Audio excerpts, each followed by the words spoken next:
So welcome everyone. My name is Matt. I'm the Head of Fundraising and Communications at the Bone Cancer Research Trust. Welcome to our third webinar of Bone Cancer Awareness Week 2020. In a moment, I'll just hand over to Zoe to properly introduce today's session, but just a couple of housekeeping bits for you. You are on mute, and we've set it so that you can remain that way throughout the webinar, and your video is set to off. You can turn it on if you like, but by all means, feel free to keep it off. The session is being recorded so that people can watch it back at a later time. If you have any questions throughout the webinar, please use the comments feature to log any questions down. If there is some time at the end, we will try and answer them. But if we do run out of time, what we will do is we will take the comments, because they are recorded, and we'll make sure we come back to you with any specific answers. And if you think of anything as the webinar progresses, obviously just type it down. There are no silly questions. We will come back to you and give you the answers that you need. So that's it from me. I'll hand over to Zoe. Hi everyone, my name is Zoe. I'm the Head of Research Information and Support at Bone Cancer Research Trust, and I'm just going to give you a bit of an overview to the educational webinar that we're running today. So I'll just share my screen.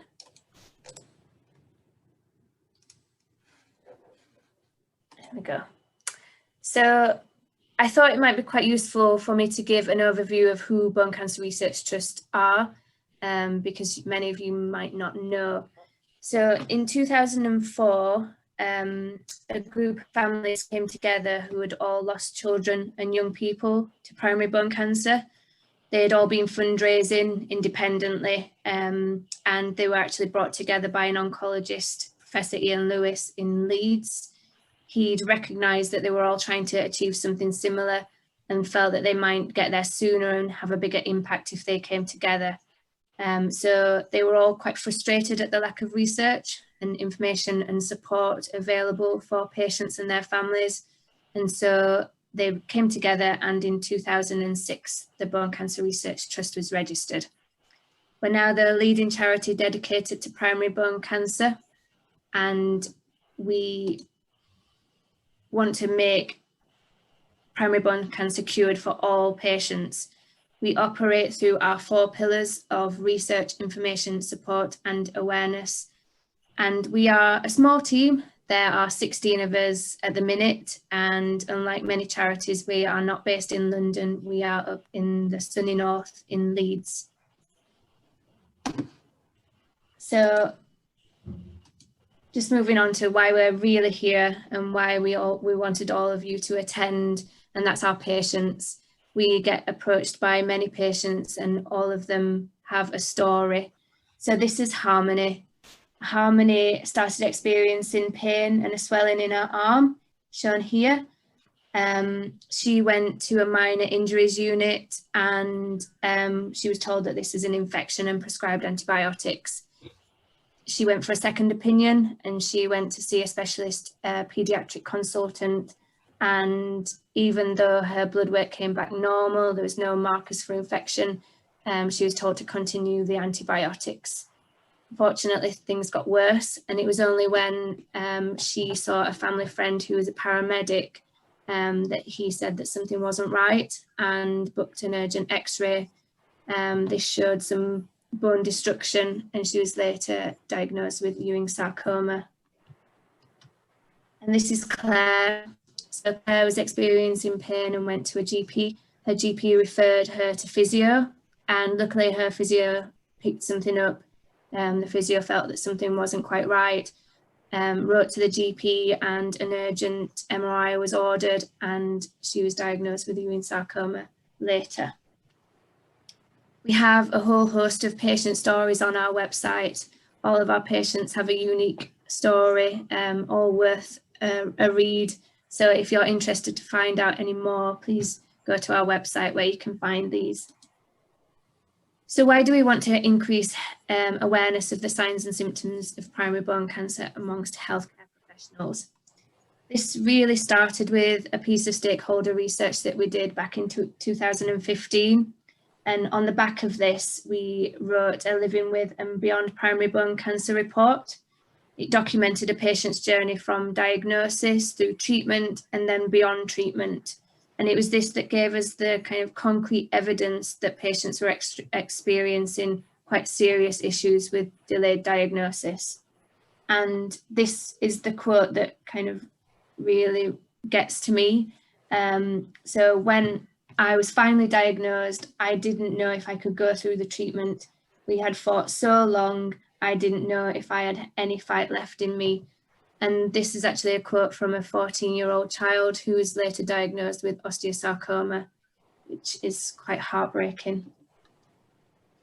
In 2019, we hosted 5 medical students from the University of Sheffield, and we wanted them to review our previous healthcare education materials and do a project around developing some new ones.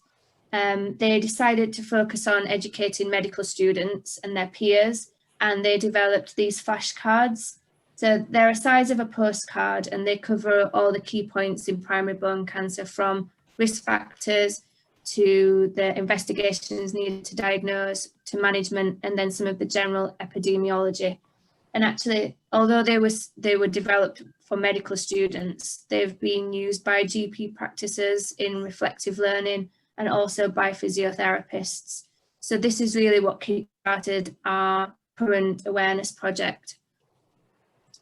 So we have been working with Children with Cancer UK, and we've developed quite a strong relationship and collaboration with that charity. We both have a priority on early diagnosis of bone cancer patients, and in July 2020 we launched a collaborative project together called Bone Cancer Awareness Initiative, Saving Lives Through Earlier Diagnosis. To kick this off, we launched a patient survey to really understand the size of the problem that we needed to address. It was done through SurveyMonkey, and we promoted it through our social media and our support and information service. And from the survey, we had 739 responses. 312 of these were from patients in the UK, 426 from outside of the UK, and one that didn't say where they were from. And it had 2 main focuses. We wanted to understand the breadth of symptoms that patients had. We wanted to look at those by the anatomical location of the tumour, because we were quite aware that the symptoms experienced might differ quite significantly amongst those locations. And also the time and route to diagnosis, to see where patients were going and who was making referrals. So I'll just talk through some of the survey results. You can see the top graph shows age at diagnosis, which shows a peak in young people and children, which is representative of the incidence in primary bone cancer. Cases still exist in older patients, and we captured the year that the patients were diagnosed that completed the survey, and the majority were diagnosed in the last 5 years or so, meaning that our results were quite current and accurate. In terms of where patients reported their symptoms, overwhelmingly they went to their GP first. Very few went to other healthcare professionals. There was some that reported to A&E, but very few.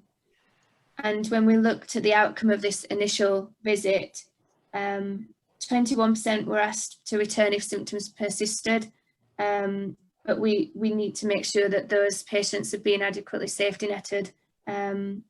28% were dismissed or given analgesics, 28% were referred to an X-ray or the healthcare professional, and very few were referred straight to a bone cancer centre. When we look at number of visits that patients had to go to before they were referred onwards to a bone cancer centre, in the UK, it's averaging about 8 visits to any healthcare professional, and to a GP, it's just over 4 before a referral was made. And we found that 58% of our patients that reported in this survey had to visit 3 or more different healthcare professionals before they were referred. And it just shows kind of the patients are bounced around a little bit before they get referred. In terms of the time to diagnosis, it's quite long. It's over 7 months, nearly 8 months, and 26% of the patients had to wait more than 7 months, and 13% more than 12 months before they were referred. We also found that patients were receiving quite a number of different misdiagnoses before they were being referred, with growing pains, sporting injuries and pulled muscles being the main ones. And in fact, 43% of our children were diagnosed with growing pains, which was almost double that of outside of the UK, which is interesting. And actually the number of misdiagnoses received correlates with the length of diagnostic interval, meaning the more times that they were misdiagnosed, the longer it took to get a referral to a primary bone cancer centre and a diagnosis. So after my little introduction, I'm going to hand over to Dr Sandra Strauss, who's a clinical medical oncologist in UCLH, and Dr Phil Green, who is our GP ambassador. So I'll just stop sharing my screen.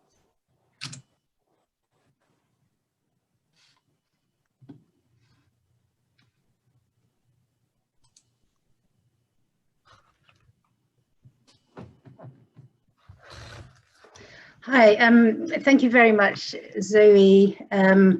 First of all, I'd like to really thank everyone at the BCRT for inviting me to be part of what really is an important webinar for all of us.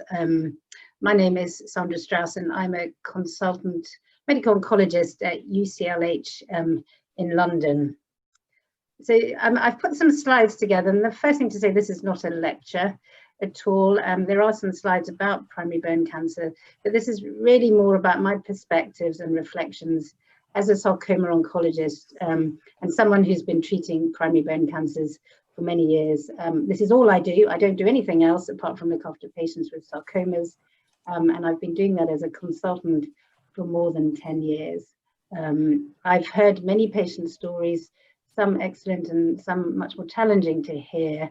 I'm going to share some of these today and kind of my perspectives and I suppose tips really for when you meet patients. And there's some lessons for all of us from all of this. So first of all, as I said, not many other slides, but just by way of background, these are rare tumours. There are about 550 new diagnoses of primary bone cancer in England every year.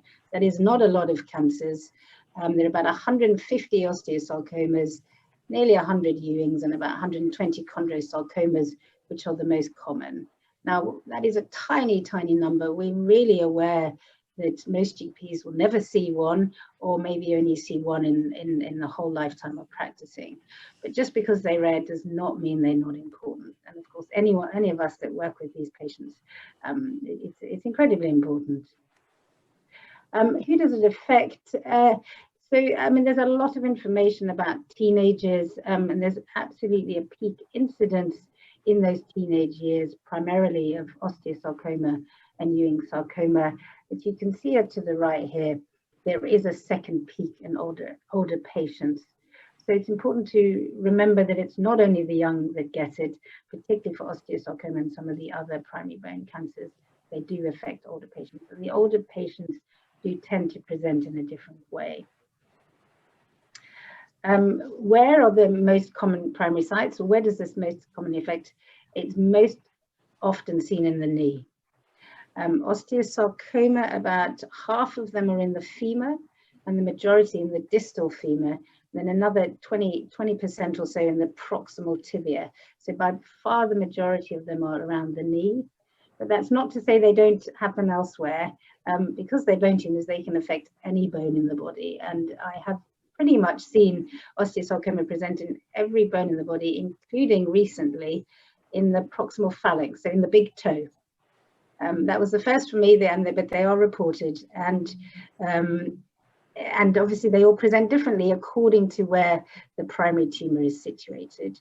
Ewing sarcoma similarly can present in most bones in the body, but has a more predilection to go into the pelvis, so about a quarter in the pelvis, and then also another quarter in the chest wall.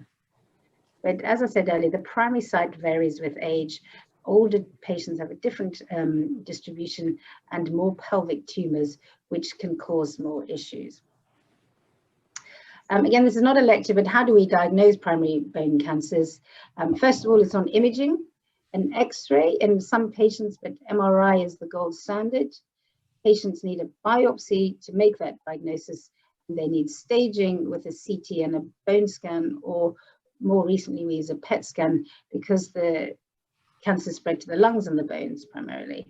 But in England, as I'm sure you're aware, that this is through referral to one of the 5 specialist bone cancer centres. And treatment, again, this is not a lecture about treatment, but does take place in specialist centres. As you're aware, osteosarcoma and Ewing sarcoma need complex multimodality treatment involving chemotherapy, and all patients need local therapy, primarily surgery. And if, in general, if a tumor is unresectable, patient is incurable, apart from a selection of patients with Ewing sarcoma. So looking a little bit more into that, what factors affect the outcome? Here is a list of them. Some of them we can do something about, and some of them we can't. And top of the list is the stage of cancer. This is the same as any other cancer, that the earlier the stage, the better the outcome. On the right is something called a Kaplan-Meier curve. Well, this is for patients with osteosarcoma. If you've got a localized disease at diagnosis, your 5-year survival is 60 to 70%. If you're metastatic, it's less than 20%. There's a huge difference, just like other cancers. So that catching it early is vitally important. Age has an impact. Of course, you can't do anything about that at presentation. The primary site makes a difference. And that's because of the symptoms that they produce, but also to do with whether a patient can have their tumor resected or not. So some bones are easier to remove than others. But others that also impact that are probably less talked about. One is the size of the tumor, which again kind of makes sense. And then something called the performance status, so how well and fit a patient is and how much they're being affected by their cancer or other comorbidities, and also pathological fracture. So people whose tumors fracture before they come to us have a worse outcome. So again, the things that I've highlighted are that these are things that we can do about, and delay in diagnosis lead to all of these things in general: a higher stage, a bigger size, more likely to fracture, and more likely to be unwell for patients. So with that in the background, how do these patients present? This is what this is really all about. And the most common symptom is pain. Probably everybody would say if patients are going to present with pain, but usually it's not the only symptom. And the thing here really is for GPs sitting the surgeries, how do you differentiate between common causes of pain, and how do you decide when to investigate and refer a patient? And this is really what this is all about. And why is the diagnosis so often delayed? As Zoe said, there's some absolutely important reasons there, and I'd just like to congratulate them on having done this survey. If you look in the literature, the information about the details of this is sincerely lacking, and that's part because most of the researchers who are collecting this information are someone like me who the patient's already been diagnosed, and we don't ask the right detail of questions to get at this. So I think this survey really does give us some of that fine detail and provides lessons for all of us. So I'm going to go through a couple of the slides from the survey, and then I'm going to tell you some patient stories, because I think they also kind of reiterate and show you some of the challenges that we have. I will also say I'm completely aware of this. Pretty much every patient I see with bone pain has a sarcoma, because that's what I do. And I know that for the normal population, most patients with pain in their knees and in bones are not going to be a sarcoma. So I have an unusual perspective on things, and I'm not underappreciating how difficult this is for everybody. So we really want to support you to be able to think about the patients to refer. Okay, so this is a busy slide. I don't want to go into too much detail, but just a few things to highlight here. So what are the most common symptoms for primary bone cancer? Well, of course, that depends on where the primary site is. This is a slide from the survey. So this is 700 patients that have responded, telling us what they thought their symptoms were. This is of the lower limb. So this is the legs, the most common primary site. So pain, yes, is the most common symptom. It's not the same pain for everybody. But those things that we've heard about and are red flags are definitely there. It's worse at night, pain that is worse at night. And the other one that it intensifies with time. Now, lots of other causes of bone pain may be intermittent, they may stabilize, but generally they don't keep getting worse and worse. So this sort of progressive intensification of pain should be a red flag for us. And then secondarily, a lump. About half the patients can feel a lump, but this generally comes a bit later than the pain. So I'm always a bit worried when patients start talking about a lump and then a limp. So when it affects the function, if someone is limping in with a lump and is having pain, then really red flags must be ringing. The general symptoms are less common for patients who are young and fit, apart from fatigue, which is a very general symptom, and I think it's difficult to pin things onto. If you ask patients if they're tired, more often than not, they will say they are. Patients do lose some weight, but it's not always obvious in any way about those sort of general cancer symptoms that you see in older patients particularly. On the right, is a list of these what are called, misdiagnoses, and this sporting injury absolutely is the most common thing that is told to us. And fascinating, again, that kids get told they've got growing pains. I don't know what a growing pain is. I don't know if there's a medical definition of a growing pain, but I can't imagine how you could have a growing pain in one leg. So for someone to be diagnosed with a growing pain is a red flag in itself. Or if we talk about these misdiagnoses, it always strikes me that they're not actually a diagnosis in themselves. So if you think about a trapped nerve, that's not a diagnosis, that's a symptom caused by something else. So it's that what lies behind the problem really needs to be going on in the background. I've just picked up the one for pelvic bones. The BCRT have done this for all different tumor sites, and there's a lot of detail that you can do. Again, pain is there, and can be resistant to painkillers, so that's the other thing. But it's not always at the location of the tumor. So this thing about referred pain that we learn about all the time is common, particularly in pelvic tumors. Patients can present with pain in the knee, for example, or in the hip, not in the pelvis. A limp, again, is common. I think this is extraordinary that 25% of patients with pelvic tumors at some point were unable to walk because of their tumor. I think the other more concerning thing is in the pelvis, you don't necessarily get a lump, or you get it takes a longer time to get the lump because there's more capacity in the pelvis to kind of have a growing tumor without it protruding.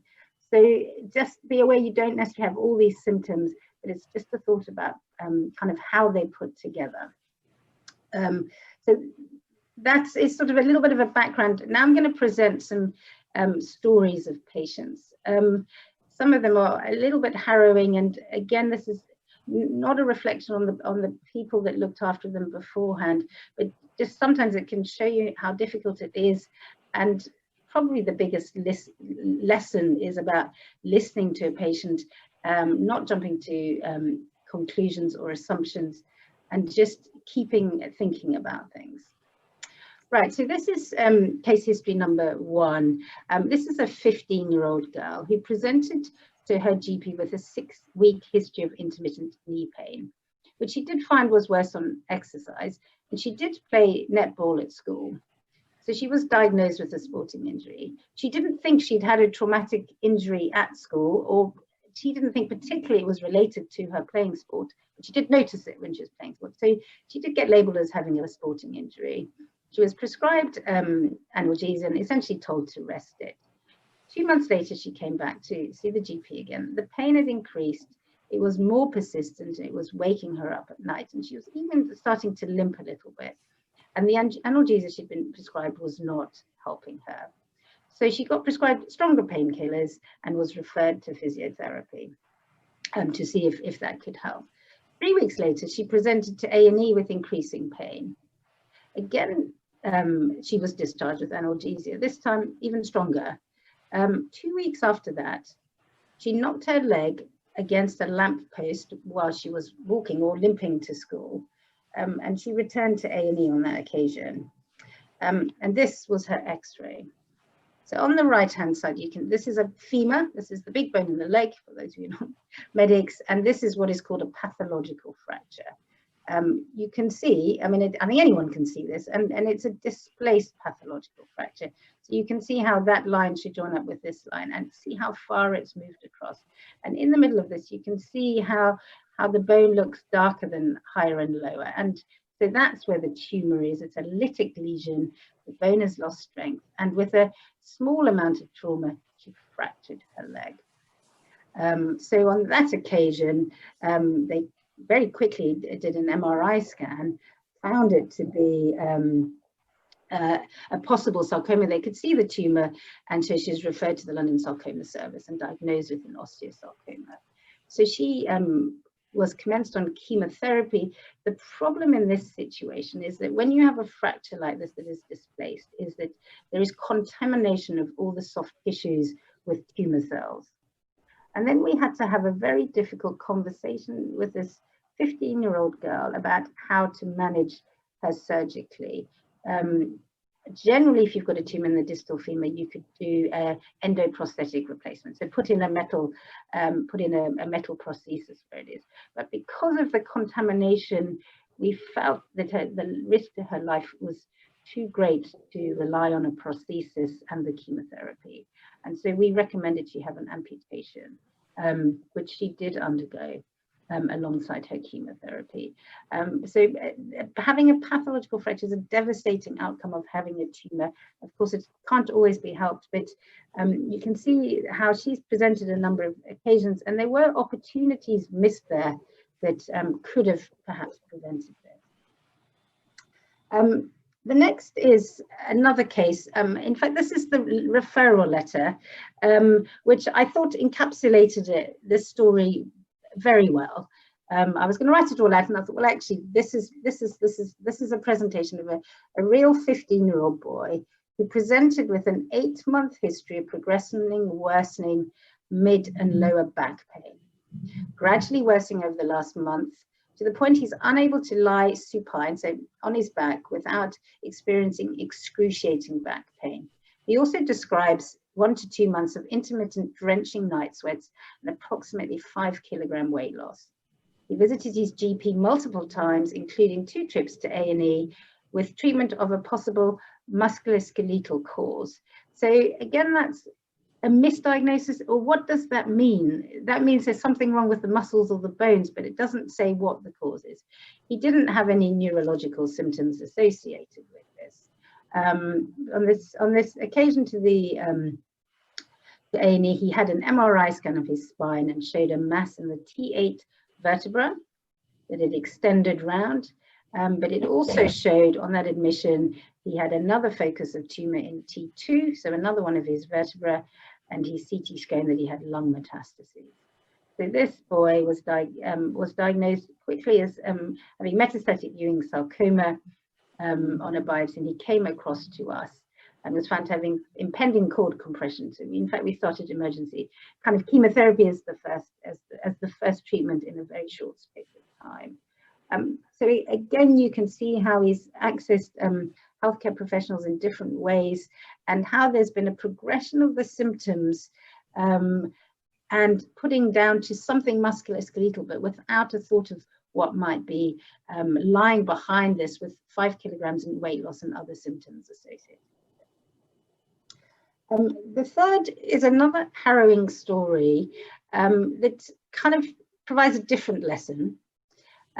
One of them is how difficult it can be to diagnose primary bone cancers, but the overriding lesson is about being listened to, I suppose, and having safety netting and opportunities to think about things differently.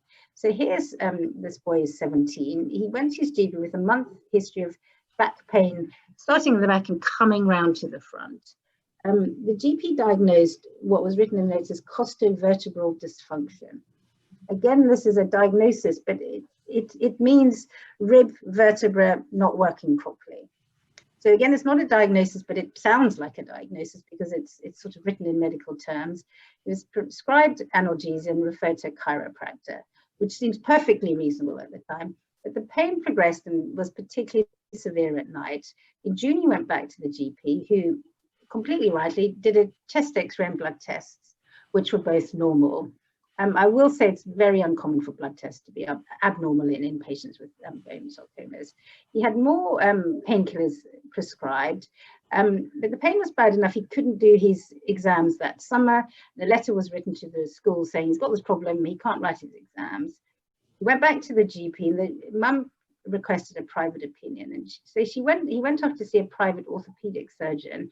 He was diagnosed something called Schleurmann's osteochondritis. Now, there's something I've never heard of. It's a very benign but rare condition. And he was advised to continue with analgesics and told it probably take 18 months to recover, despite the pain getting worse. And so the mother was left with this quandary, being told he's got a benign diagnosis, but her son is deteriorating in front of her eyes. So she went back to the GP and saying, look, this is getting worse. And then he developed a lump. He really couldn't even get out of bed. And he was referred for an ultrasound, which showed a soft tissue mass, really, and then referred on to an orthopedic service. Whilst waiting for the referral, the mother sort of was at the end of her tether, got another MRI, which showed a tumor. And then very quickly, he was rushed into hospital. And in fact, he became paraplegic before he could be seen, and had to have emergency surgery. And was then diagnosed with a rare sarcoma, a mesenchymal chondrosarcoma, but it doesn't matter sort of what the subtype was. And he did unfortunately have lung metastases diagnosis. The take home for the mum was that she didn't feel listened to on these occasions. She could see things happening and her son deteriorating, but she felt helpless, and she felt the labeling or the misdiagnosis absolutely stopped things from moving forward, because also something with a long name and an unusual name kind of makes people think, well, that must be a sort of proper diagnosis. So I'm not saying this is an easy case, but I can't tell you how much this poor mother suffered, with trying her best to try and help her son and feeling unable to. I'll speed up a little bit. This one is another 17-year-old who had lower back pain and leg pain. I won't read through all the details, but she went to the GP and the physio. I mean, all of it completely appropriate. Then saw an orthopedic surgeon who diagnosed fluid on her hip. Now, again, I don't know really what that means. And should a 17-year-old have fluid on her hip? I don't know. She went to A&E for another reason. It missed another opportunity. Then went back to her GP. The pain got much worse. Had an MRI of her back, missed the tumor because it wasn't there, and had an ultrasound in her knee, which did find an abnormality. And then she had an X-ray, which showed a big tumor in her right femur. She had an MRI scan and then came to us. I mean, this is what I wrote in my notes when I met the patient. Pain is reasonably controlled, but has been very severe over the last few months. He's unable to get down the stairs, and it is worse with activity. He had been a very keen netball player, but stopped in the summer. The pain has stopped her from sleeping, waking at night. No weight loss, no other symptoms. This girl was diagnosed with osteosarcoma in a proximal femur with metastasis in her sacrum. So actually she had two sides of disease causing her pain. Finally, a good news story. I think that's not to say all of these are devastating. Here's a boy who was 16 who had pain above his knee around March, which is quite a mild pain and not associated with any trauma. Persisted in increasing severity to such an extent he was avoiding putting weight on it. He went to see his GP, who organised an X-ray on the same day. The X-ray was reviewed, found to be abnormal, and he was referred to an orthopedic surgeon who saw him the next week, had an MRI and demonstrated a mass in his femur, and was diagnosed with an osteosarcoma. And we saw him quickly. He had his treatment, and he's alive and well 4 years later, and in fact, planning to become a doctor himself. So that gives you a flavour of some of the differences. Definitely Tumours around the knee are easier to diagnose than those in more challenging places. But what I think, and I think Phil will come and talk about this a bit more, is what are the red flags and what are the reasons to stop and think and consider a referral? This is the list that I've made up. This is what we hear time and time again: is the pain doesn't go away. It's not always constant, but it doesn't go away and it progresses, and then other symptoms develop. I think the other thing that we see time and time again is patients who've had repeat prescriptions for analgesia without a diagnosis, and escalating analgesia, so stronger and stronger painkillers. Patients are reassured by benign diagnoses, particularly teenagers are, well, the doctor says it's fine, I don't need to worry about it. And so can put it to the bottom of their mind. So really, if patients come back, that in itself to me is a red flag. Teenagers don't want to go to the GP. Teenagers don't want to do anything. So for teenagers coming back to you, please think about it and reconsider diagnoses that made by any of us. It's very easy to label somebody as having a condition and then manage that accordingly. But I think my biggest advice is really just back to the basics of being a doctor. Listen to the patient, listen to the parents. The details are in the history. And again, I would implore, and I know this is really difficult in COVID times, see the patient and examine them. Even a patient walking into your room can give some clues on this. And and I know that time is tight and there's a lot of telephone consultations and things. But the number of times patients say to me, no, the doctor didn't examine me. And we're all guilty of it, or we're all thinking about other things. But it comes from the history and thinking and listening to patients. But any doubt at all, an X-ray is not a hard thing to do. Now, not all patients are, not all diagnoses will be made on an X-ray. A lot of them won't.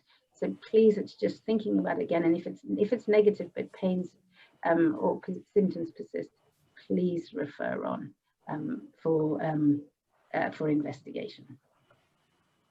So that's all I've got to say. Again, I just want to thank the BCRT for doing this work. It is so powerful to hear from the patients. So much what's been written is by medical people, but this is all about the patients. So thank you to BCRT for doing this, and to Zoe and all the team today for putting on these excellent webinars.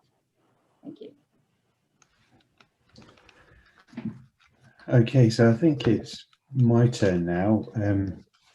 I don't have slides. I'm just gonna talk through a case of my own, and this is sort of a bit of a human story, and it really gives a sort of perspective from a GP primary care sort of outlook.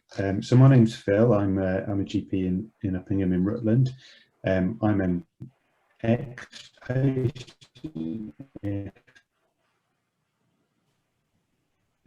thigh amputation of the left leg, and I'm working with BCRT as their GP ambassador now. So I'm going to talk about a case I've mentioned before at the BCRT conference, and at that event there were some details I didn't share just for the sensitivity of the situation, but obviously we're talking with medical professionals. So this is the whole thing. So it's a case presentation. It's a young girl, a 17-year-old called Rachel. And she came to see me probably about 10 or 11 years ago, and we didn't have really any medical records on her. She was an infrequent attender. She attended alone. She wasn't dragged by her parents. I didn't know her. She was a patient I'd never really seen before, and I worked in a village in the sort of area where you'd almost know everybody. And her presentation was really simple. She just presented with a 2-week history of right upper limb pain, nothing much more than that. She was a county netball player, and she came in with a very specific ICE. So, as with GPs, we talk about ideas, concerns, and expectations. So her primary idea in this was that she got a sporting injury as a consequence of her netball and lots of training. Her concern was actually she just didn't really care what it was, but she just wanted to get back to her sport and to be able to carry on doing her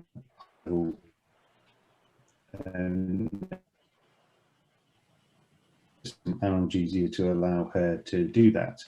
So really simple ice, and digging a little bit deeper into the story, it was quite hard for her to actually localize the pain. So she sort of pointed vaguely in the area of her right upper limb, somewhere between her shoulder and an elbow, and she couldn't.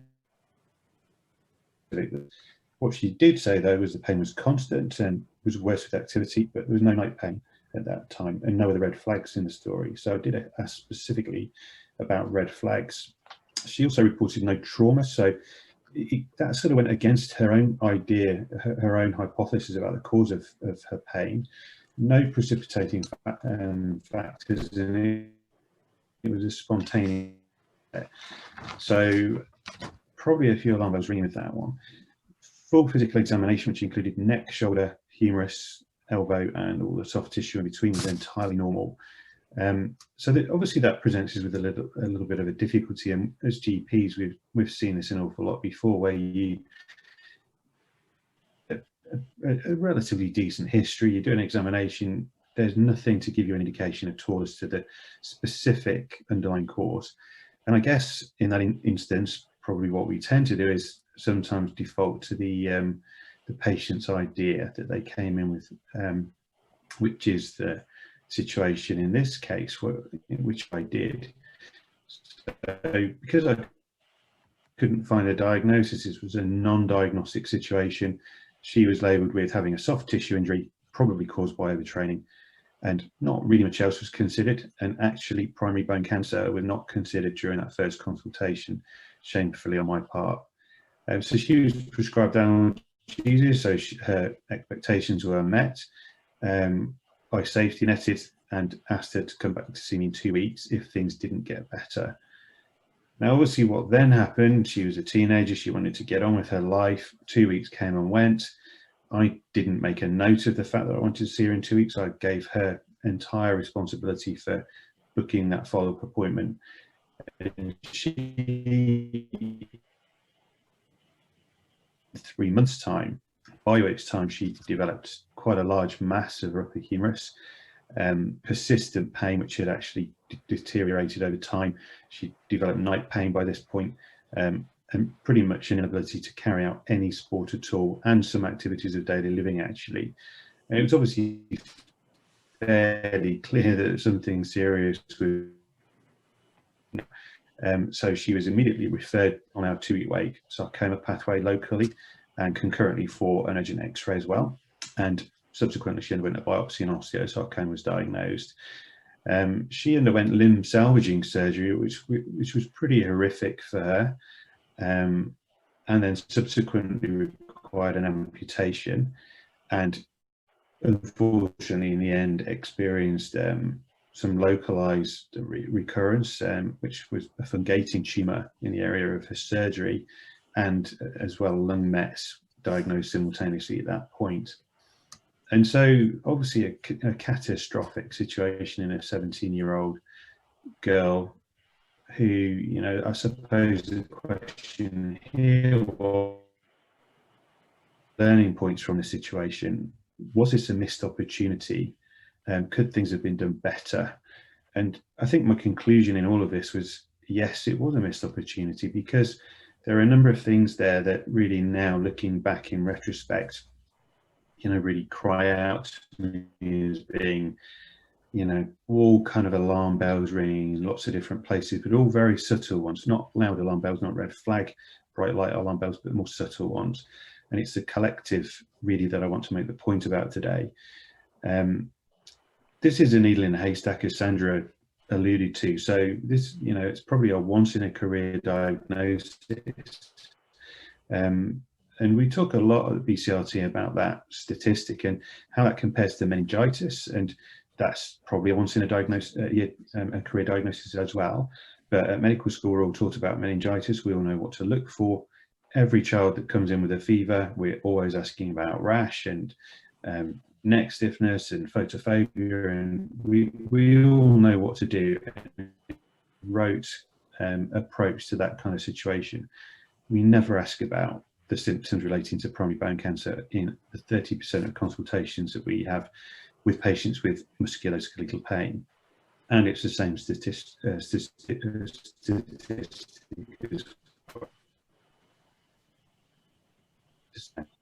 my belief is, to diagnose rarity, you have to think of rarity. You have to have an underlying knowledge of it. You have to understand red flags, and you have to have it in your mind and on your list of differential diagnoses to be able to make that diagnosis. And when it comes to significant diagnoses like cancer, it's always on my mind when it comes to breast or prostate or the more common, more well-publicized cancers, let's say, but rarely in a situation. 50%, I think, is the correct sort of rough number of cancers. Of all cancers fall into the rare cancer group. So if we don't think of rare cancers, we're going to miss 50% of them, more give them a late diagnosis, which will again have catastrophic effects. And obviously bone cancer is one of those. And I think the other message really in this situation overall is, you know, the big thing that strikes me with primary bone cancer, and that statistic about this teenage peak, is the fact that there's a huge number of life years lost. So if we were to diagnose somebody with prostate cancer and the delayed in a 79-year-old, and that affected their prognosis, we'll probably lose 2 or 3 life years, if that. Whereas if we miss a diagnosis in primary bone cancer, we're losing decades potentially of life years. And that's, you know, so one person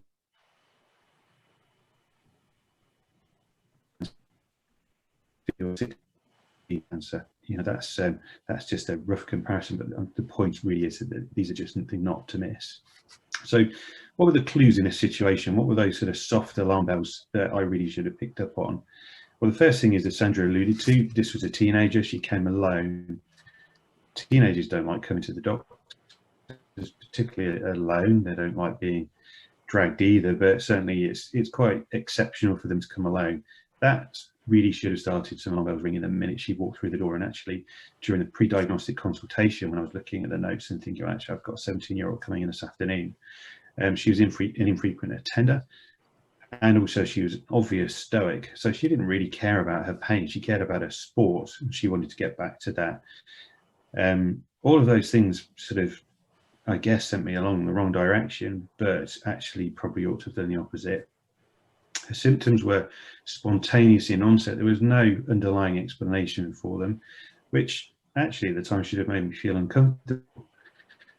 But it didn't. It was, you know, I think I fell into that trap we all fall into, of concurring with the patient idea and making a diagnosis that was incorrect, or actually a non-diagnosis, which turned out to be incorrect. The patient's ideas, expectations weren't really backed up with there's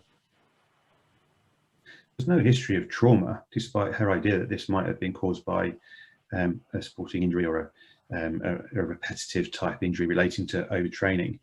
And so I think the second point really is it's just so easy to latch on to these patient idea situations where we're looking at this agenda. The patient agenda in this case was very simple. The doctor agenda in this case should have been, what are the underlying causes in this kind of presentation that could be serious, that I really need to be asking about to rule out, and which we're not asked. I think I was probably, the third point, too content with a situation and too comfortable with a misdiagnosis, or more accurately, a non-diagnosis. And again, Sandra's alluded to this. So she mentioned growing pains. Growing pains actually do exist. Nobody really knows the cause of them. There is quite a specific criteria for them, and they're almost all bilateral. That really didn't apply to this. Number of patients misdiagnosed with growing pains that turn out to have a primary bone cancer is significant, and I think it really ought to be a diagnosis of exclusion before we start considering growing pains. We need to rule out all else. I think at the time, and the thing I didn't recognise at all was the fact that I had a gut feeling. There was just something that didn't sit right. This didn't stack up particularly well. There's something subliminal in her story, or her presentation, or body language, or all of these things that can give you your sixth sense that, doctors, we all have, and we're all taught never to ignore, and ignore the sixth sense I did. And I think probably the biggest failing in this situation was poor safety netting, because we all kind of do this where you say to a patient, well, look, come back in 2 weeks if the situation is no better or if it's worse. It's a little bit, sort of woolly around the edges, that sort of safety netting, that kind of follow-up, because really it gives the responsibility back to the patient. So you're handing that over to them. And obviously teenagers, they don't like coming to the doctors. They may not be sure actually it's the right time or the right thing to do.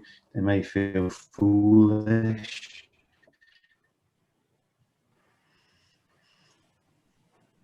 I'm going to see that, and she waited for 3 months until she got significant symptoms before she came back. I think the point in this is that if there's a non-diagnosis made and you're not really sure of the situation, the underlying cause of the symptoms, that probably a more prescriptive follow-up period should be made. If the patient does come, in this case it was 2 weeks, then maybe a note made to call that patient and say, actually, how are you getting on? Maybe we need to see you back again. And particularly in the current climate with COVID, patients are even more reluctant to actually come back. They're reluctant to even make contact in the first place. Access is always difficult.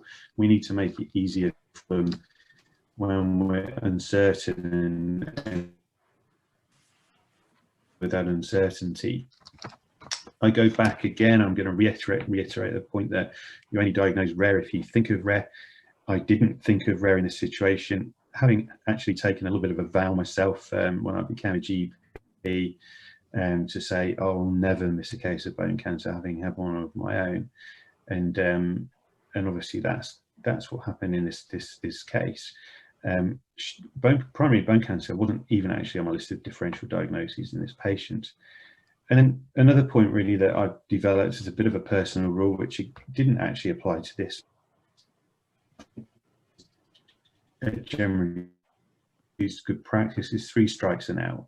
So really it's, if somebody's been to see a healthcare professional 3 times, and that maybe doesn't only include the GP, it could be that they've seen a physio in between the 2 visits to see the GP, that's 3 strikes. Those patients probably need to be, clearly there's something wrong. So, and I think probably we're sometimes not great at always reading our physio letters that come through, and taking note of what actions come from those letters, and actually saying,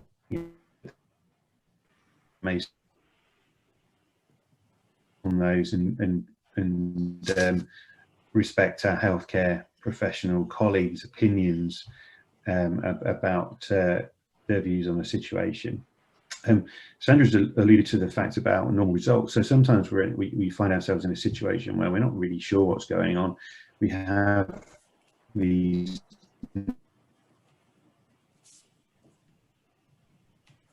gives you enough information at the time with a history nation to say, well, that's enough for us to make a diagnosis, so we go further.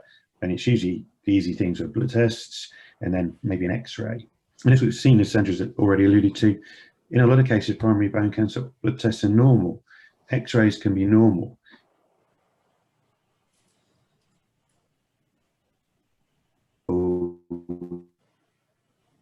Blind alley of false reassurance, where we send the patient away again with lots of reassurance and non-diagnosis. And I think finally, really for me, it's very much a case of what are the consequences here of a missed. We've all heard Sandra's case studies about the tragic, the catastrophic situations, those consequences to the children, the teenagers, young adults, their families, of what can happen with a misdiagnosis. It could mean amputation, it's radical surgery.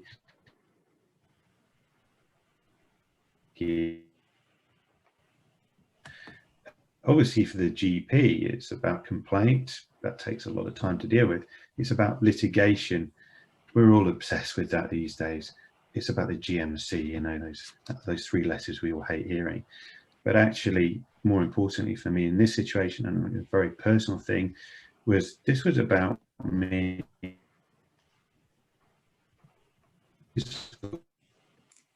late diagnosis or my contribution to this patient's downfall effectively affected me over my career.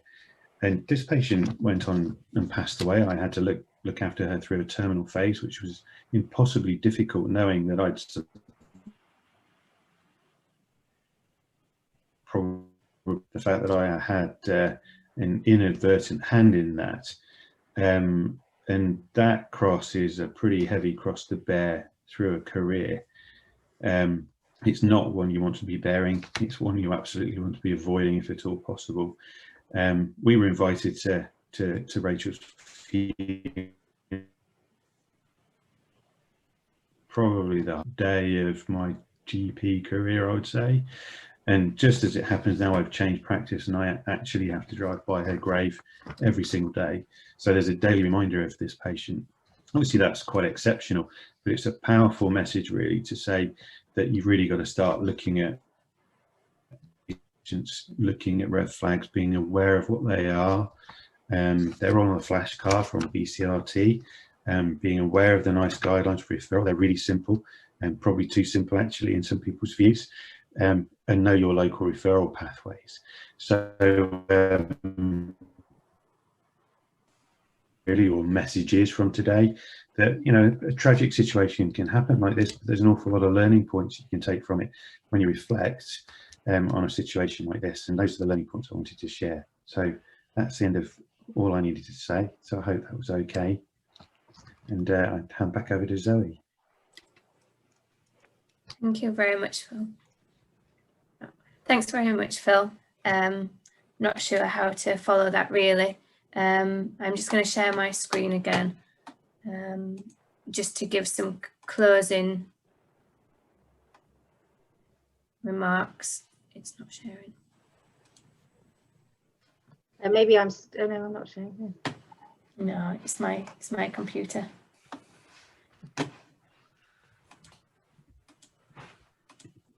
There we go.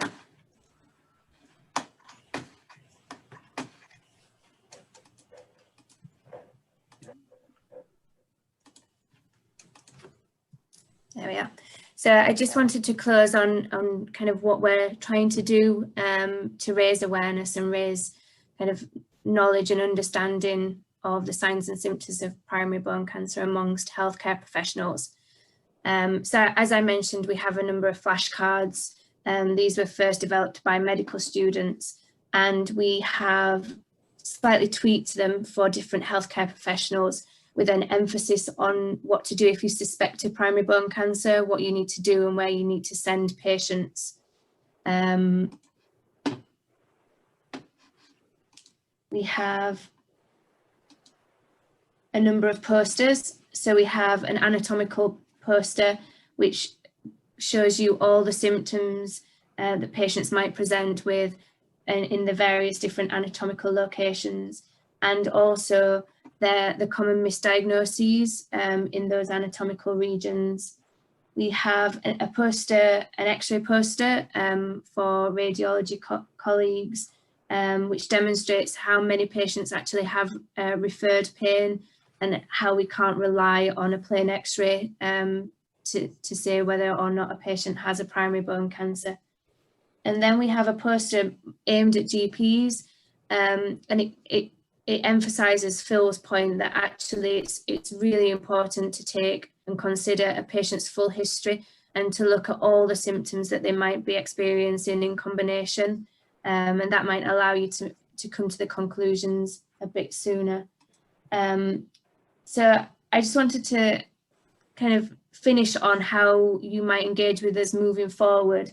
Please do use our resources and be an ambassador and spread the word. Share our webinar with your colleagues and our resources. We're very happy to come and give you kind of webinars at conferences, or to send you resources for you to hold internal educational webinars.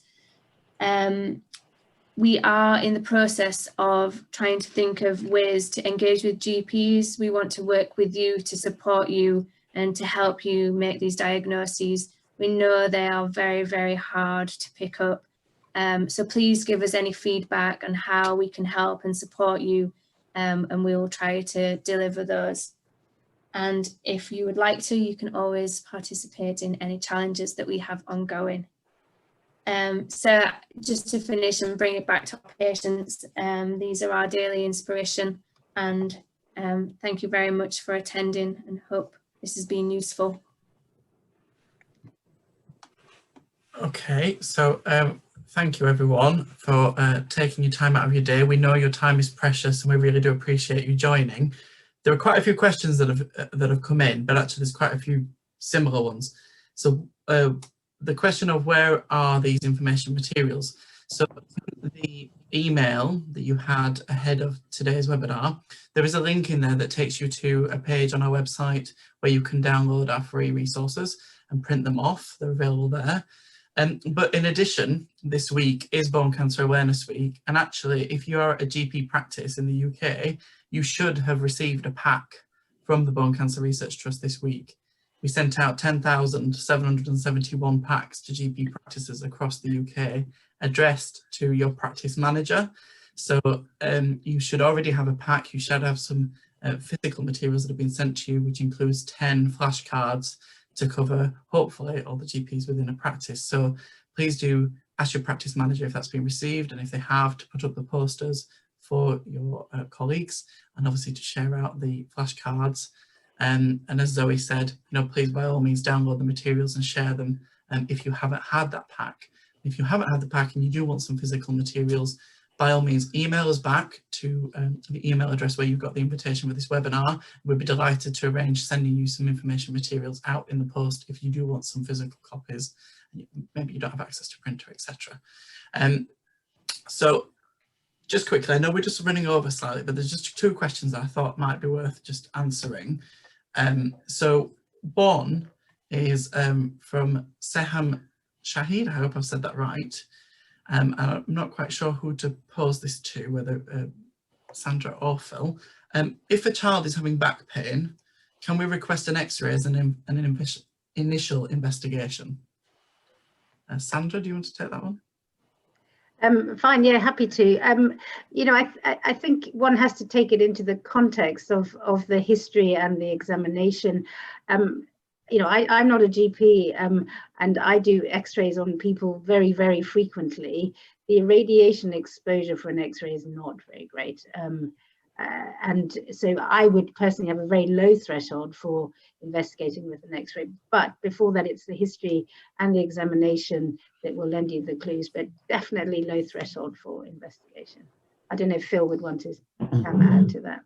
Yeah, absolutely. I think the answer is yes, you can. The permission for that will vary from area to area, depending on the radiological department you're dealing with. But I think the key really is in the clinical information that you put on the request form. So if you are saying that you're asking for them to look for something specific, you're asking them to rule in or rule out a particular diagnosis, then you're very much more likely to get that through and have that looked at. So the answer is absolutely you can. Okay, and just very quickly, it's related. So does a normal MRI exclude a bone tumour? It goes on to say GPs can request MRI scans in our area. If persistent symptoms and normal X-ray, should we request an MRI in GP or refer? And that's from Claire Gillis. So I think, that's interesting as well. So again, different areas can do different things. Certainly where I live as well, GPs can order MRI scans more easily than CTs and ultrasounds. So to a certain extent, it's about how quickly things can get done to get to the right place. If a bone sarcoma is suspected, then absolutely referral to a specialist centre is the way to do it on a 2-week wait. The conversion rate from presentation to the diagnosis of bone sarcomas, I think our conversion rate is only about 7 or 8%. So the majority of patients that get sent to us on a 2-week wait do not have bone tumours or sarcomas in general. So you completely within your rights to send as a 2-week wait. I understand that can cause anxiety for patients. An MRI locally may be okay, but it has to be reported by a specialist person. And I think that's where things sometimes go wrong. It's where ultrasounds are being done by radiographers, or if the right clinical information is not on the request, then things are missed on MRI scans. So it's not to say you should never do it outside a referral, but I would say if it's suspicious, if it's suspected, you're better to refer straight into a diagnostic service where they've got the expertise to review the scans properly to not miss things. So in answer to your question, does an MRI exclude a bone tumor? You would think and hope so, but not necessarily. If it's not been done by the right person with the right clinical information, that's not necessarily the case. Yeah, I think I reinforced the point about if you're going to consider an MRI, really at that point you should be referring them on a 2-week wait pathway. My personal view is that although we have access to them, if you're thinking MRI, you really should be thinking referral first. And I'd make that a real golden rule for myself because of the delays involved. So if you've got to really think of the next step. So what are you actually going to do with that result? If it's normal, you still don't have an answer. So what will you do with that? And if it's abnormal,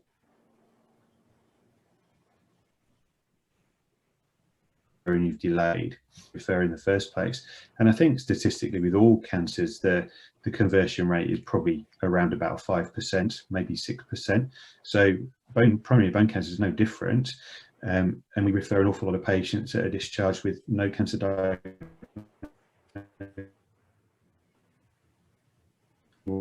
So there's no shame in receiving a normal outcome from this sort of situation, but obviously there is the opposite.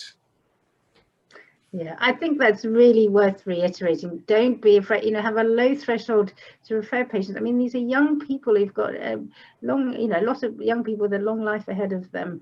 Please don't be afraid. We're happy when it's not cancer in the MDT. Low threshold, and get things looked up by people who are used to doing this all the time. Excellent, thank you. And just one very last question, because it's been brought up and it's something that we found in our findings around growing pains. Before making a non-diagnosis of growing pains, what investigations ideally would you suggest to complete initially? That's from Donna Windsor. Do you want me to take that one, Sandra? Why don't you take the growing pains? I think the first thing I would say is that there are some specific details around growing pains which you can just get on NHS Choices, and headaches. And we see a zillion headaches in practice every single week, and you would image very few of those, and that's really all about pattern recognition. So you can determine whether a headache's a tension type headache, a chronic daily headache, an analgesia induced headache, or a migraine if you take a good enough history. So I think really in this situation it's very much about not really focusing on investigation, it's about focusing on a really good solid history and a really good solid examination. And if you can't explain the symptom, and particularly if it's unilateral, and particularly if it doesn't follow the natural patterns of growing pains as you would read about, and in the age groups that you might not necessarily expect to get growing pains, like my 17-year-old young lady, then really again that should be a referral, and let the secondary care guys make the diagnosis or exclude primary bone cancer. So I think growing pains is a real red herring. It does exist, but I tend to see it as a bit of a non-diagnosis. It is almost a bit of a cop-out in a way that we really should be doing better than a label of growing pains. And actually, if that is what it is, then let's say it with confidence and knowing that we've ruled everything else out that's important. Brilliant. Okay, well, I think we'll leave it there. But thank you ever so much once again, Sandra and Phil, for your time, and thank you to everyone for giving your time today and joining us on the webinar. We will circulate an email with a link to this webinar hopefully tomorrow, and that will include also a very short survey. If you could just complete it, 7 questions, just to let us know how you found today's webinar. It really will help us shape our next one. I know that some of you experienced a bit of interference with the signal, but hopefully you got all the main messages from today's session. And please do remember, if you are in a GP practice, you have been sent an education pack, so please do share those out amongst your practice. And thank you all again, once again, for your time today. And that's it. Thank you very much. Bye everyone. Bye.